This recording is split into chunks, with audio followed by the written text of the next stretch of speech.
राष्ट्र सर्वप्रथम राष्ट्र सर्वप्रथम राष्ट्र सर्वप्रथम राष्ट्र सर्वप्रथम। प्रधानमंत्री नरेंद्र मोदी ने दुबई में विश्व सरकार शिखर सम्मेलन के अवसर पर सम्मेलन में प्रतिभाग किया। इस दौरान सम्मेलन को संबोधित करते हुए पीएम ने कहा कि विश्व सरकार शिखर सम्मेलन दुनिया भर के थॉट लीडर्स को एक मंच पर लाने का एक बड़ा माध्यम है।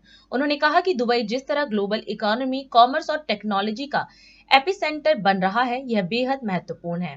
पीएम ने सभी को विश्व सरकार शिखर सम्मेलन की बधाई दी।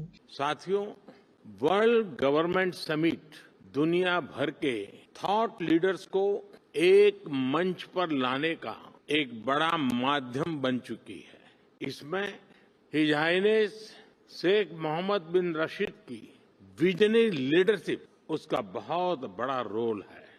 दुबई जिस प्रकार ग्लोबल इकोनॉमी, कॉमर्स और टेक्नोलॉजी का एपी सेंटर बन रहा है, ये बहुत बड़ी बात है। कोविड के दरमियान एक्सपो 2020 का आयोजन हो या फिर हाल में कोप 28 का आयोजन, ये दुबई स्टोरी के बेहतरीन उदाहरण है। मैं आपको इस समिट के लिए बधाई देता हूं, इसकी सफलता के लिए शुभकामनाएं देता हूं। साथियों, आज हम 21वीं सदी में हैं। एक तरफ दुनिया आधुनिकता की तरफ बढ़ रही है, तो पिछली सदी से चले आ रहे चैलेंजेस भी उतने ही व्यापक हो रहे हैं। फूड सिक्योरिटी हो, हेल्थ सिक्योरिटी हो, वाटर सिक्योरिटी हो, एनर्जी सिक्योरिटी हो, एजुकेशन हो, समाज को इंक्लूसिव बनाना हो। हर सरकार अपने नागरिकों के प्रति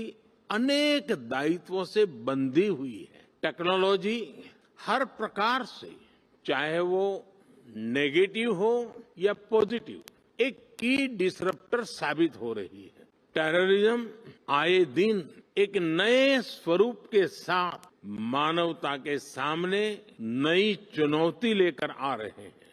क्लाइमेट से जुड़े चैलेंजेस भी समय के साथ बड़े होते जा रहे हैं। एक तरफ डोमेस्टिक कंसर्न्स हैं, तो दूसरी तरफ इंटरनेशनल सिस्टम्स बिखरा हुआ नजर आता है। और इन सब के बीच हर सरकार के सामने अपनी प्रासंगिकता को बचाने का भी बहुत बड़ा चैलेंज है। इन सवालों, इन चुनौतियां, इन स्थितियों के बीच वर्ल्ड गवर्नमेंट समिट का महत्व और बढ़ गया है। साथियों, आज हर सरकार के सामने सवाल है कि वो किस अप्रोच के साथ आगे बढ़े। मेरा मानना है आज विश्व को ऐसी सरकारों की जरूरत है जो इंक्लूसिव हो, जो सबको साथ लेकर चले। आज विश्व को ऐसी सरकारों की जरूरत है जो स्मार्ट हो, जो टेक्नोलॉजी को बड़े बदलाव का माध्यम बनाए। आज विश्व को ऐसी सरकारों की जरूरत है जो क्लीन हो, जो करप्शन से दूर हो, जो ट्रांसपेरेंट हो। ऐसे अनेक सवाल हमारे सामने है। इन सारे सवालों को ध्यान में रखते हुए ही हमें अपनी सरकारों को दिशा देनी है, फ्यूचर प्लानिंग करनी है। हमें मिलकर कोहेसिव, कोऑपरेटिव और कोलैबोरेटिव वर्ल्ड की वैल्यूज को प्रमोट करना होगा। हमें डेवलपिंग वर्ल्ड के कंसर्न्स और ग्लोबल डिसीजन मेकिंग में ग्लोबल साउथ की भागीदारी को प्रमोट करना होगा। हमें ग्लोबल साउथ की आवाज सुननी होगी, उनकी प्राथमिकताओं को सामने लाना होगा।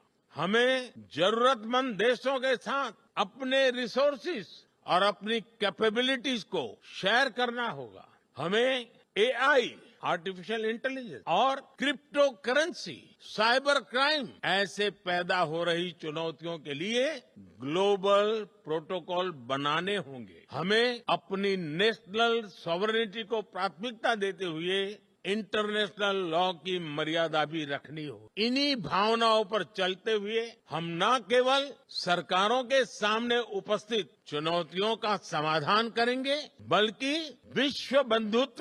विश्व बंधुत्व को भी मजबूती देंगे।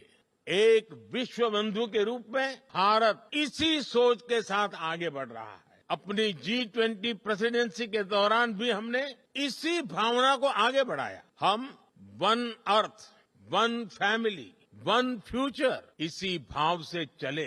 फ्रेंड्स, हम सभी के पास गवर्नेंस को लेकर अपने एक्सपीरियंसेस है। हमें न सिर्फ एक दूसरे के साथ काम करना है, बल्कि एक दूसरे से सीखना भी है। यही इस समिट का भी लक्ष्य है। यहाँ से निकले सॉल्यूशन दुनिया के फ्यूचर को शेप करने वाले होंगे। इसी विश्वास के साथ आप सभी को बहुत बहुत शुभकामनाएं। Thank you very much. राष्ट्र सर्वप्रथम, राष्ट्र सर्वप्रथम, राष्ट्र सर्वप्रथम, राष्ट्र सर्वप्रथम।